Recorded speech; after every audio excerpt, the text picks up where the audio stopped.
Hey, beautiful people. Welcome to Shows and Reviews. Let's get to chatting. Supposed to be free and wild. You got a vibe as good as your fashion sense. Aw. I mean, Can I give you a big titty bear hug? it's the 8th one of the day. But I'm into it. Okay, Come on. thanks. All right.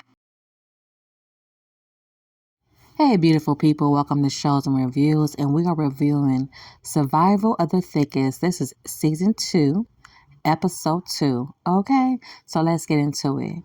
So months has passed, since she left her boyfriend, they're on this break or whatever. We don't know. It's only episode 2. We're going to see.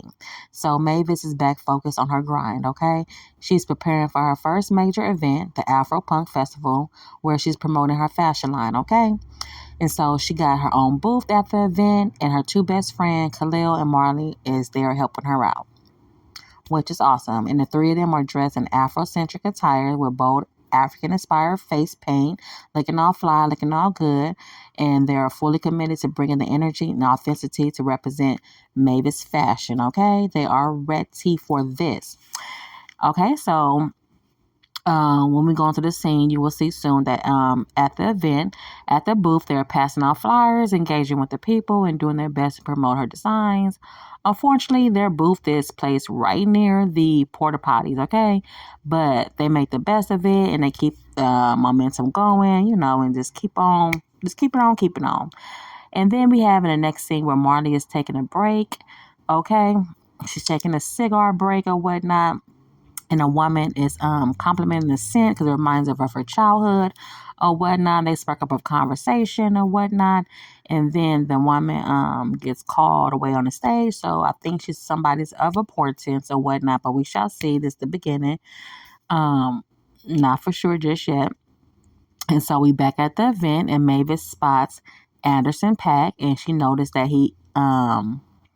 she's in a conversation. Okay, so she noticed what's going on in the conversation, that he's not liking his attire that he has, the fit that he has on, and he needs something as soon as possible or whatnot. So she sees this as her moment to showcase her talents. So she introduced herself to his team or whatnot, well, to the guy. I believe it's his manager, his PR representative, somebody. She introduced herself to him, and she told him, like, hey, I'll be right back. I'm going to go get some designs, and to pretty much help out, letting him know that she's a stylist and she would love to put a look together for him. And so she said she'd be right back. So she went back to go show him something. So Mavis, she hurry up on back and then tells Khalil to undress so she can use him to model an outfit for Anderson .Paak. And so she's determined to make something happen. Okay. She's determined. And out of nowhere, Mavis pulled together an impromptu fashion show using models from the event or whatnot. They went to go find some models, so she used them, and she was able to, to gather on right on the spot and stuff like that. And her goal was to have Anderson .Paak's team to see her designs in action. So the show begins, and Anderson .Paak manager comes to watch. Fortunately, after seeing the effort, the manager brushed it all off and says that he already has someone to style him already, and he walks away without giving Mavis a real chance. By the way, he is a white tee, okay? And so the next part, and that part is important because they bring it up in the show. Okay, so the next part in the scenes is, even though she faced rejection, Mavis thanks Khalil and Marley for their support. She gives them both them a kiss on their forehead to show her appreciation, because she appreciate her friends. And out of nowhere, she kisses Anderson .Paak, okay? Anderson .Paak as well on the forehead too. And she's unaware that he's actually standing right there in front of her, because she's so faded right now. Her and her friends are faded, and so she thinks she's imagining him. And her assistant had to let her know to snap out of it. Okay, snap her out of it, and let her know that it's really happening in real life. So Mavis had to get herself together. So pretty much, Anderson .Paak, he did see the footage because that was a goal. The assistant was doing video, so he saw the footage of her fashion show online, and it was trending, and he was tagged in the videos and stuff like that.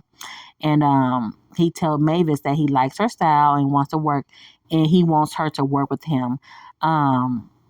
But at that moment, she was feeling overwhelmed because, she faded or whatnot. And she's feeling like she's not in the right state to do it. And so she says that she can't, right? But her friends rally right behind her, and let her know that they start chanting, "You got this, you got this, you got this," to hype her up. And she had to chant it herself that, yes, she do got this, right? And so, maybe she just wished that she was sober or whatnot. So Marley slapped her to try to sober her up or whatnot. And quick PSA, this is not an endorsement of drugs. The characters in the scenes are on a journey, and this moment is part of their fictional storyline. Okay, PSA for those. Okay, so back to the story.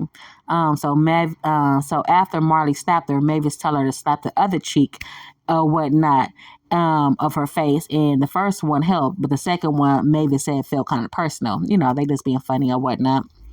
And then after that, she pulls herself together and say, "Let's do this." So she ready to get her the outfit together. So she get Anderson .Paak styled, and when he sees himself, he says he feel like a hologram from the motherland. So he's really feeling his outfit, and he loves it.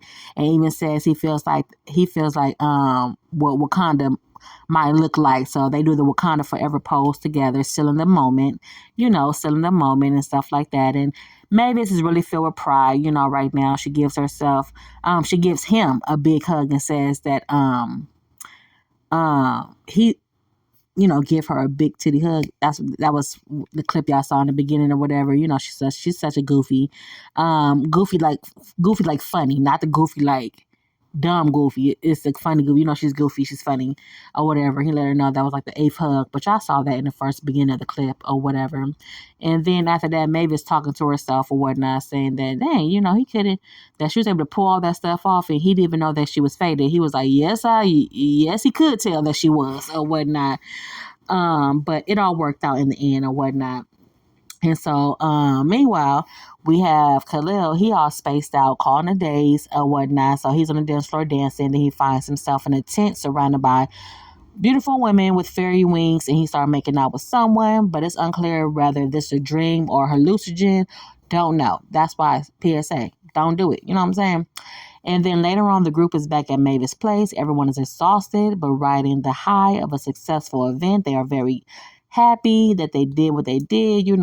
Khalil's congratulating Mavis, telling her she did it. She styled Anderson .Paak, and Mavis admit that, yes, she did it, but it was a lot of work. It was a lot of hard work, And then they just all start to reflect. She started to reflect. Mavis started to reflect on the scene of everything that happened, of how difficult it was even to be seen. She talks about how his manager, a white man, didn't give her a chance at first.